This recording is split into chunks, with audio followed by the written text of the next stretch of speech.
Hello everyone, it's Alina. Welcome to my Soap General Hospital official channel. I hope everyone is having a wonderful day. Before we begin, please hit the subscribe button and give this video a thumbs up.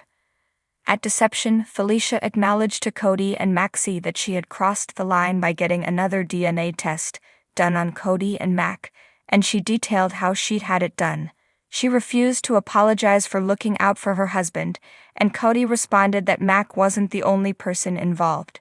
Sasha arrived, and Cody updated her on what was going on, as she knew about the previous test. Felicia stated that her instincts were wrong this time, and she sought for Cody's forgiveness. "We're good," he promised. Maxie decided to take the day off to spend some time with Felicia, and the two of them went.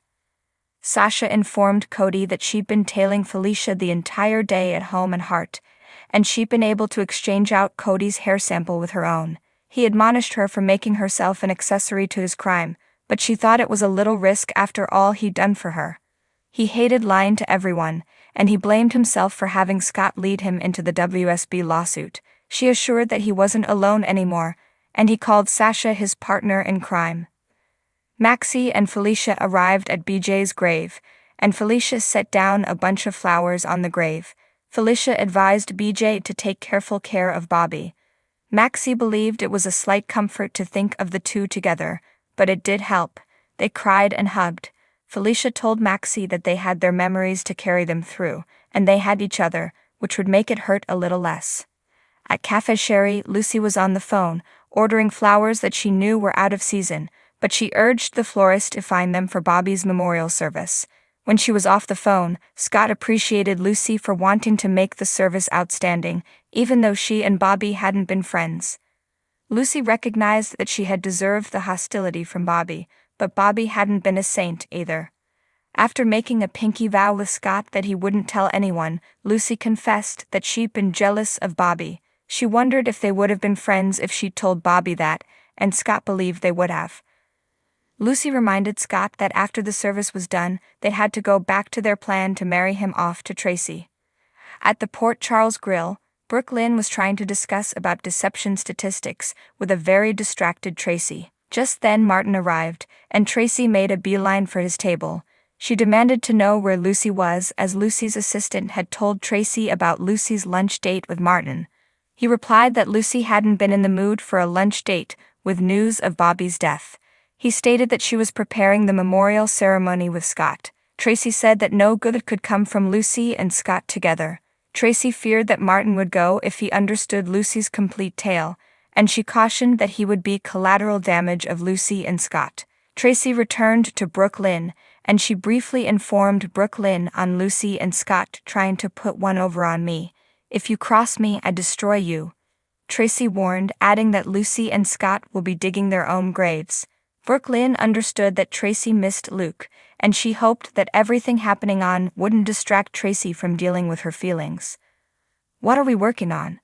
Tracy said as she collected some files.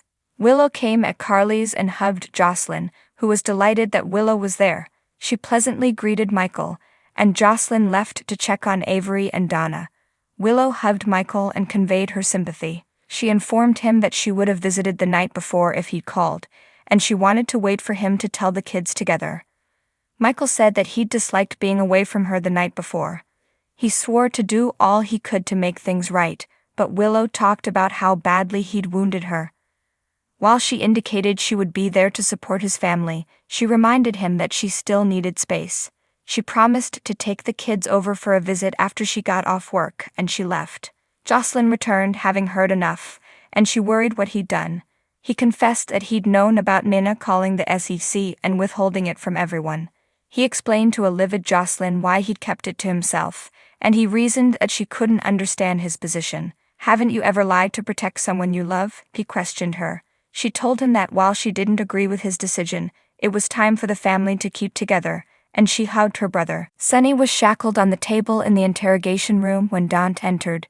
"You know I don't talk to cops," Sunny complained, but Dante was there to inform him about Bobby's death.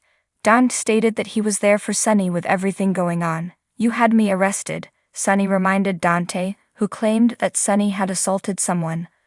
While Dante was occasionally a cop, he assured Sunny that he was Sunny's son all the time, and he was worried about Sunny. Diane arrived and requested for time with Sunny, so Dante left. A little while later, Diane finished a phone call and informed Sunny that Cyrus was going to make a full recovery. She felt that she could get Sunny out on bond because of Cyrus' history of violence in jail. Once Sunny was released, Diane wondered if he wanted her to commence divorce proceedings. Sunny only wanted to get out, and he added that Nina wasn't a priority at that point. She left to start his release paperwork.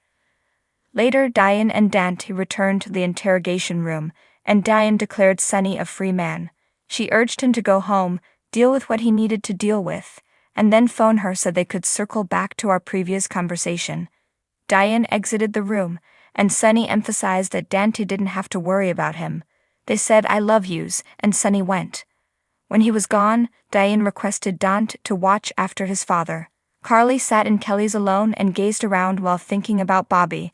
There was a knock on the door, and Carly screamed out that the restaurant was closed. There was another knock, so Carly got up to answer the door and saw that it was Elizabeth. Elizabeth expressed her condolences. She didn't want to intrude, but she'd wanted to be at Kelly's, where she felt closer to Bobby. Carly asked her in for some coffee. Carly walked to the back, and Elizabeth heard her cry, "Damn it." Elizabeth moved around to the kitchen, and Carly remarked about the sink that kept backing up. Elizabeth requested for a wrench, and Carly handed her one. Elizabeth pounded the pipes a few times and the water went down. Elizabeth reminded Carly that she had worked there in the past, and it had always been an issue. Back sitting at the counter, Elizabeth talked about knowing Bobby the entire time she'd been in town and how Bobby had been there throughout the lowest moment of her life. She continued that she'd felt comfortable at Kelly's with Bobby, which was why she was there. Elizabeth went on that Bobby had left a wonderful legacy, which was how she will live on. Carly thanked Elizabeth for chatting with her about Bobby, as it had been just what she'd needed. Carly hugged Elizabeth and Elizabeth departed. Alone in Kelly's, Carly remembered back to finding out about Luke's death with Bobby, who'd assured Carly that they would get through it together. She switched the lights off and looked around. "Mom, how am I supposed to do this alone?" she questioned tearfully. She walked outside and was astonished to find Sunny there. Sunny was handcuffed to the table in the interrogation room when Dante entered. "You know I don't talk to cops," Sunny grumbled, but Dante was there to inform him about Bobby's death. Dante insisted that he was there for Sunny with everything going on. "You had me arrested," Sunny reminded Dante, who replied that Sunny had assaulted someone. While Dante was sometimes a cop, he assured Sunny that he was Sunny's son all the time, and he was worried about Sunny. Diane arrived and asked for time with Sunny, so Dante left. So what do you guys think about this update? Let me know in the comments below.